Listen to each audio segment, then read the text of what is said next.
are two major things you must give to your wife as a married man: space and place.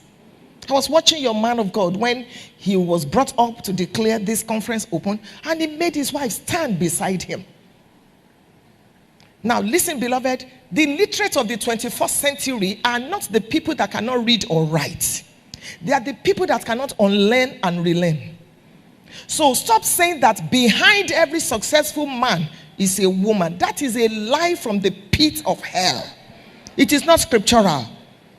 When God was going to create the woman, he didn't take the bone from behind. He didn't take the bone from the head. He took the bone from the side. I feel it was the left ventricle. So it is beside every successful man, there is a woman. Behind a successful man is a stupid woman. What are you doing behind? What are you doing behind?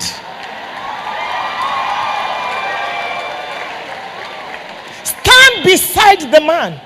Fan him to flame. Encourage his heart. And the man should do the same for the woman. You brought me here to speak on marriage. So let's hit the ground running.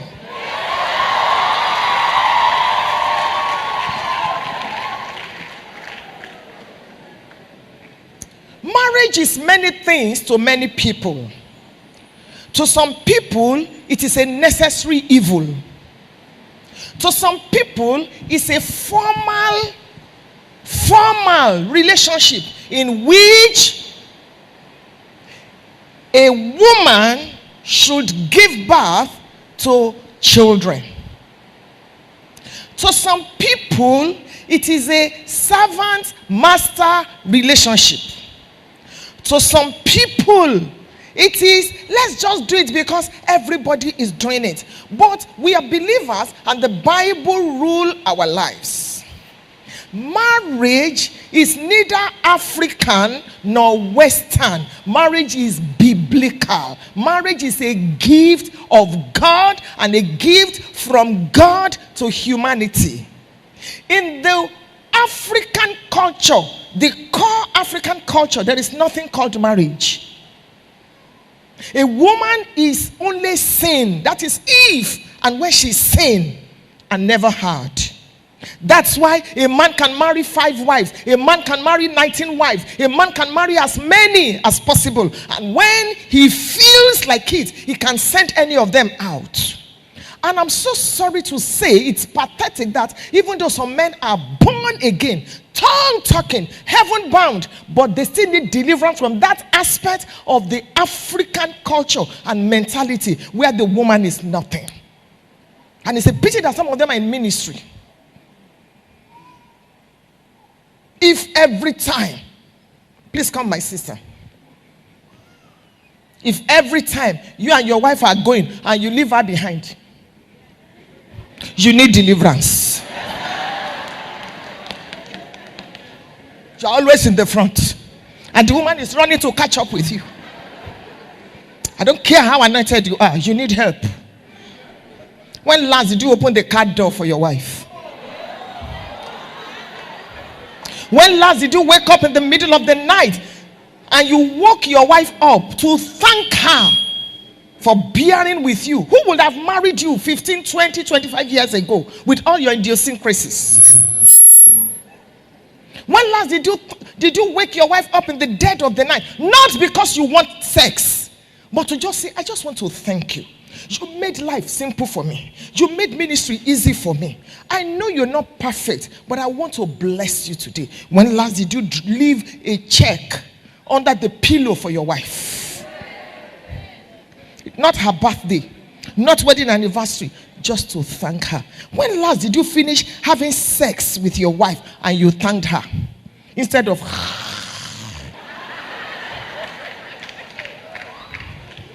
Can I be real? I'm going to quote the scriptures, but I'm not here to stand by pastors that don't know how to handle their wives. All they know is the book of Hebrews to the book of Zephaniah. Let's be real.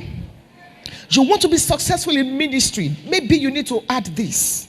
A lot of pastors' wives are in pain. Because pastors can be polygamists.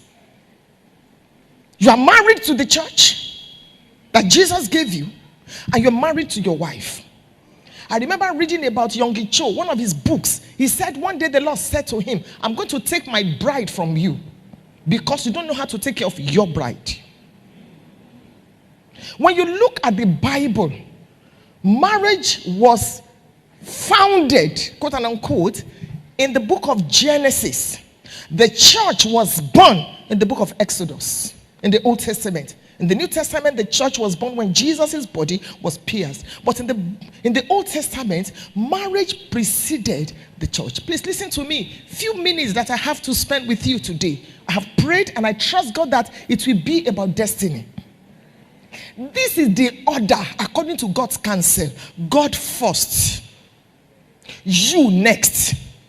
Your family life before the church or the business. Because, pastor, you will not sleep on the altar, all things being equal. If you don't take care of your home, there are pastors' children that don't want to serve their God. Because we do not know how to set these priorities in place. And can I shock you, like my husband will say, don't die for the church. The person that could die for the church already died for the church. If you die for the church, you have only died in vain. And there is nobody that cannot leave your ministry. Don't be deceived. You are not El Shaddai, else you shall die.